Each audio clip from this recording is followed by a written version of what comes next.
a kú dédé àsìkò yìí yóò rọ̀ wá lọ́rùn lágbára Ọlọ́run. Ìròyìn fẹ́lifẹ́li náà ló ń dé sí ojú ìwòran yín láti iléeṣẹ́ wa ìròyìn fẹ́lifẹ́li online TV. Fúnmi Adénúgà ni oníròyìn. Síwájú kẹ́ ẹ tó gbọ́ ìròyìn ọ̀hún lẹ́kùnrẹ́rẹ́, ẹ jẹ́ ká dé òkè lọ́hùn náà, à ń padà bọ̀ wá láìpẹ́ yìí.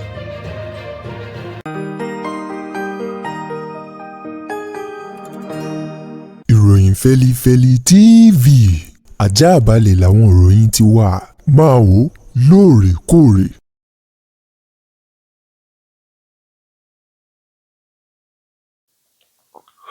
Ẹ káàbọ̀ padà, ìròyìn rèé lẹ́kùnrẹ́rẹ́. Ààrẹ orílẹ̀-èdè wa Nàìjíríà Bọ́lá Tinubu ló ti pe àwọn ọ̀gá tuntun lẹ́nu iléeṣẹ́ ológun èyí tí wọ́n ṣẹ̀ búra fún tí wọ́n ṣẹ̀ gbé wọn gà pé ìbẹ̀rẹ̀ kọ́ lóníṣẹ́ o, bí kò ṣe wípé ẹni tó bá ṣe dé òpin òun là ó gbàlà. Ó ní ariwo lásán kọ́ lòun fẹ́ o, bí kò ṣe wípé èsì ayọ̀ láti lè ṣẹ́ ogun àwọn agbésùmọ̀mí lórílẹ̀-èdè wa Nàìjíríà. Tinubu tó sọ ọ̀rọ̀ náà lánàá nínú ilé ìjọba tó ń bẹ lábẹ́ àpáta agbára nílùú Àbújá níbi ètò ayẹyẹ ìbúra fúnni àti ìfinisórí ipò gẹ́gẹ́ bí àwọn ológun tó jẹ́ ọ̀gá tuntun fún àwọn ẹ̀ka iléeṣẹ́ ológun ilẹ̀ yìí. Níbi ètò ọ̀hún tó wáyé níbẹ̀ ni ààrẹ Bọ́lá Tinubu ti sọ wípé àsìkò tá a wà yìí òun ò fẹ́ kí àgbá òfìfo àwọn ológun ilẹ̀ yìí kó máa dùn, bí kò ṣe wípé kí wọ́n fi ọ̀rọ̀ ọ̀hún kí wọ́n fi ṣe ọwọ́ tí ò gbọdọ̀ pẹ́ ní sàkéèké àti bí omi gbígbóná kò ṣe gbọdọ̀ pẹ́ lẹ́nu. Àwọn nílò èsì ayọ̀ lórí àwọn agbésùmọ̀mí ilẹ̀ yìí tó mi omi àlàáfíà lògbòlògbò tí wọ́n ń dàrú tí wọ́n jó tòrò mínímíní fún àwọn ọmọ Nàìjíríà láti mú o. Tinubu ní òun retí o, òun sì fẹ́ kí gbogbo àwọn ẹ̀ka ológun ọ̀hún, ikọ̀ òfurufú, ojú omi àti tilẹ̀, kí gbogbo wọn fọwọ́sowọ́pọ̀ láti jagun àjàyè kí wọ́n gba orílẹ̀-èdè Nàìjíríà là kúrò lọ́wọ́ àwọn agbésùmọ̀mí àti àwọn egun oníṣẹ́ ibi kan tí wọ́n ṣẹ̀ tún kóra wọn jọ o. Gbogbo àwọn ìpínlẹ̀ àti àwọn àyè tí àwọn agbésùmọ̀mí náà tí wọ́n ti ń ṣe ọṣẹ́ lórílẹ̀-èdè Nàìjíríà kí wọ́n ti dájú wípé wọ́n lé wọn kúrò nínú kọ̀rọ̀kọ́ndù kọ́lọ́fín ọkàn orílẹ̀-èdè Nàìjíríà kí àlàáfíà sì jọba lórílẹ̀-èdè yìí, gẹ́gẹ́ bí ọ̀rọ̀ èyí tí ààrẹ Bọ́lá Tinubu tó sọ fún àwọn ọ̀gá ológun ọ̀hún lánàá nílùú Àbújá o, níbi ètò náà èyí tó wáyé, tó sì sọ wípé àwọn ọmọ Nàìjíríà inú wọn yóò dùn láti rí àyípadà rere lẹ́ka ètò ààbò. Ẹ̀wẹ̀, ọ̀gágun tuntun fún iléeṣẹ́ ológun ilẹ̀ yìí àti ètò ààbò, Chief of Defence ọ̀gbẹ́ni General Olúfẹ́mi Olúyìdé òun mà ló ti fọwọ́ kanlẹ̀ kéèpẹ̀jẹ̀ tó ń ti ìlérí èyí tó ṣe o fún ààrẹ Tinubu àti gbogbo ọmọ Nàìjíríà wípé àyà àwọn ti bẹ́ sílẹ̀, ó ti bẹ́ sí iṣẹ́ ni, kì í ṣeré o. Ó ní òun fi dá àwọn ọmọ Nàìjíríà lójú wípé àyípadà rere yóò dé bá ẹ̀ka ètò ààbò orílẹ̀-èdè Nàìjíríà. Olúyìdé tó sọ ọ̀rọ̀ náà níbi ayẹyẹ ètò èyí tó wáyé, èyí tó ṣẹ̀ jẹ́ ọ̀gá àgbà tuntun fún ẹ̀ka ètò ààbò iléeṣẹ́ ológun ilẹ̀ wa ló ti sọ ọ̀rọ̀ náà wípé inú òun dùn, òun dúpẹ́ o lọ́wọ́ ààrẹ Tinubu, òun sì dúpẹ́ lọ́wọ́ gbogbo ọmọ Nàìjíríà fún ìgbàgbọ́ tí wọ́n ní nínú òun àti àǹfààní èyí tí ààrẹ Tinubu tó fún òun tó ń ti ìjọba àpapọ̀ ilẹ̀ yìí láti fi òun ṣe ọ̀gá àgbà tuntun fún iléeṣẹ́ ológun àti ètò ààbò ilẹ̀ yìí. Ó ní àgọ́ lètò ààbò ó nílò ìfọwọ́sowọ́pọ̀ àwọn ọmọ Nàìjíríà. Olóhùn rọ àwọn ọmọ Nàìjíríà tí wọ́n bá ń fẹ́ kí iléeṣẹ́ ológun ilẹ̀ yìí kí wọ́n ṣe àṣeyọrí ja àjàbọ́ kúrò lọ́wọ́ àwọn agbésùmọ̀mí wípé àwọn ọmọ Nàìjíríà náà nílò láti fi ọwọ́ sowọ́pọ̀ pẹ̀lú ẹ̀ka iléeṣẹ́ ológun. Ó ní bí bẹ́ẹ̀ kọ́ àti ṣe àṣeyọrí o yóò nira díẹ̀. Ó lámọ̀ bí àwọn ọmọ Nàìjíríà náà bá fara wọn jìn, nítorí wípé ojú kálé ojú ká oko èèyàn ní jẹ́bẹ̀ o, etí ọba nílé etí ọba lóko èèyàn ni wọ́n sì ń pè bẹ́ẹ̀. Ó ní gbogbo àwọn àyè táwọn oníṣẹ́ ibi yìí ń sá sí bí wọ́n bá fi ń tó iléeṣẹ́ ológun lẹ̀ yìí létí, ó ní lẹ́yìn ọ̀sọ́kà láì gbèṣùgbẹ̀bà làwọn yóò máa yabo bẹ̀ tí wọ́n sì máa rí dájú wípé wọ́n ṣẹ́ ogun àwọn agbésùmọ̀mí. Lákòótán nínú ọ̀rọ̀ ọ̀gágun náà, olóhùn dúpẹ́, òun wá rọ àwọn ọmọ Nàìjíríà lẹ́ẹ̀kan sí láti dákúndábọ̀ kí wọ́n fọwọ́sowọ́pọ̀ pẹ̀lú gbogbo ẹ̀ka iléeṣẹ́ ológun ilẹ̀ yìí àti àwọn ẹ̀ṣọ́ aláàbò kí orílẹ̀-èdè Nàìjíríà lè bọ́ kúrò lọ́wọ́ agbésùmọ̀mí. ọ̀kan tó jẹ́ àgbà ọ̀jẹ̀ nínú ẹgbẹ́ òṣèlú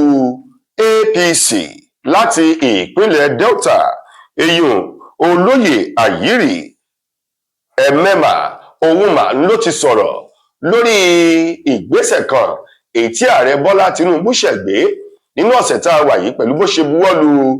owó kan tó ń lọ bíi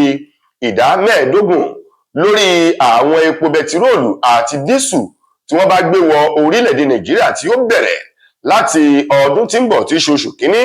nínú ọdún 2026 nínú ọ̀sẹ̀ yìí bẹ́ẹ̀ bá gbàgbé ńlá ààrẹ Tinubu buwọ́lù o wípé gbogbo epo bẹtiróòlù tí wọ́n bá gbé wọ Nàìjíríà láti ilẹ̀ òkèrè àti dísù ni wọn yóò máa gba owó kan tí wọ́n pè ní import duty lórí àwọn bẹtiróòlù náà tó sì lọ bí ìdá 15 50%. ọ̀kan nínú àwọn ọmọ ẹgbẹ́ òṣèlú APC náà tó jẹ́ àgbà ọ̀jẹ̀ nínú ẹgbẹ́ òṣèlú APC tó wá láti ìpínlẹ̀ Delta olóyè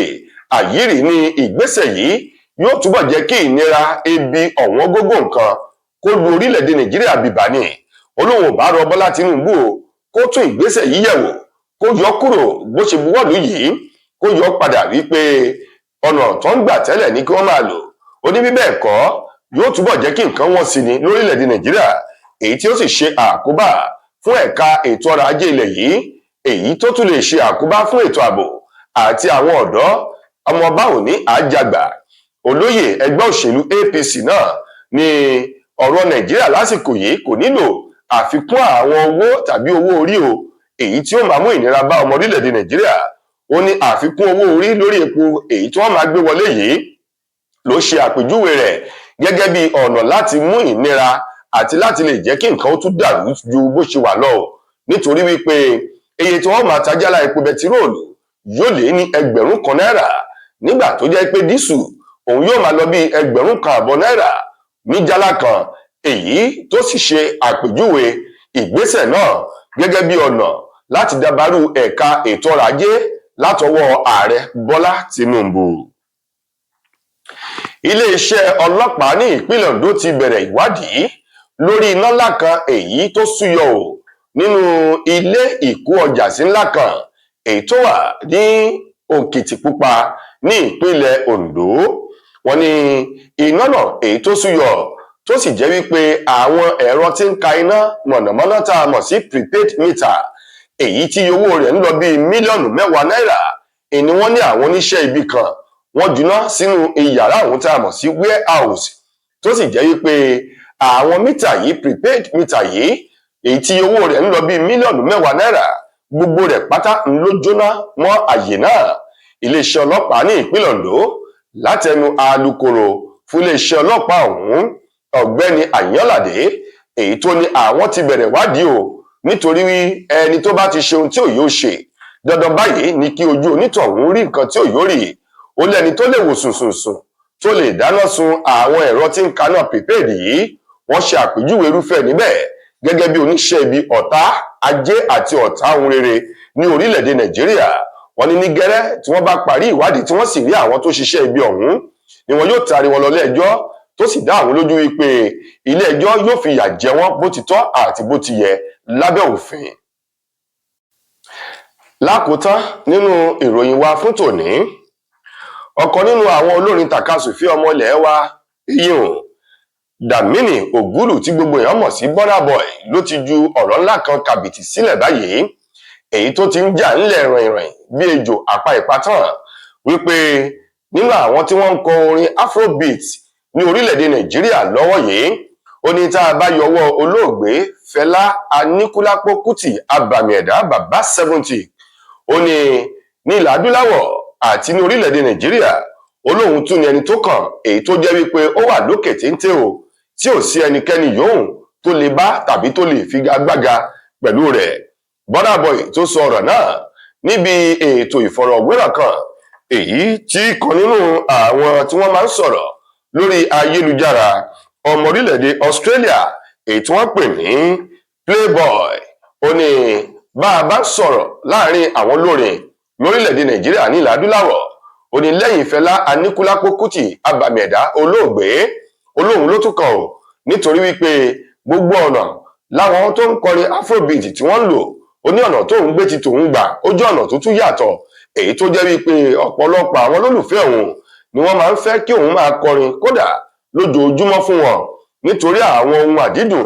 èyí tí òun tún fi kún tó sì jẹ́ wípé àwọn nǹkan wọ̀nyí ń làwọn olólùfẹ́ òun ni wọ́n máa ń fẹ́ràn ní gbogbo ìgbà tóun bá ti ń kọrin lọ́wọ́ lórí ìtàgé. Ó ní nípa ìdí èyí láìsí àwáwí láìsí àsọdùn láìsí wípé à ń fi ẹnu dídùn sọ̀rọ̀ ó ló dáhùn lójú nítorí wípé bí ènìyàn bá ń ṣe dáadáa yóò mọ̀ ó lẹ́ni tó bá ń kọrin tó rin ọ̀hún bá dùn yóò fi tí ara rẹ̀ gbọ́ bí ó sì dùn yóò mọ̀ sí ni o nítorí gbogbo ìgbà tóun bá wà lórí ìtàgé ń kọrin òun rí ọ̀pọ̀lọpọ̀ ìdùnnú lójú àwọn olólùfẹ́ òun bí wọ́n ṣe ń fi wọ̀n sí òun èyí tó sì dáhùn lójú wípé láìsí àní-àní lẹ́yìn olóògbé Fẹlá Aníkúlápò olóhùn ló tún kàn ó ní ilẹ̀ adúláwọ̀ láàrin àwọn tí wọ́n ń kọrin afrobeat gẹ́gẹ́ bí ọ̀rọ̀ tó ti ẹnu Burna Boy tó ti ẹnu rẹ̀ jáde.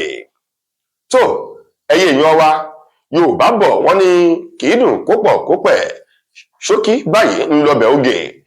bẹ́ẹ̀ tí ń wò wá yìí ẹ dákun ẹ dábọ̀ ẹ bá wa subscribe sórí ìkànnì tí ẹ ti ń wò wá YouTube ẹ share ẹ like ẹ sì fi kọ́mẹ̀ntì yín síbẹ̀ lórí Facebook náà ẹ fọ́lọ̀ péèjì yìí ìròyìn Fẹ́lifẹ́li online TV bí ẹ ti ń tẹ̀lé wa Ọlọ́run yóò máa tẹ̀lé ẹ̀yin náà kò ní padà lẹ́yìn yín. Fúnmi Adénúgà lẹni tó mú wá sí ojú ìwòran yín ẹ ṣeun gan-an ni o.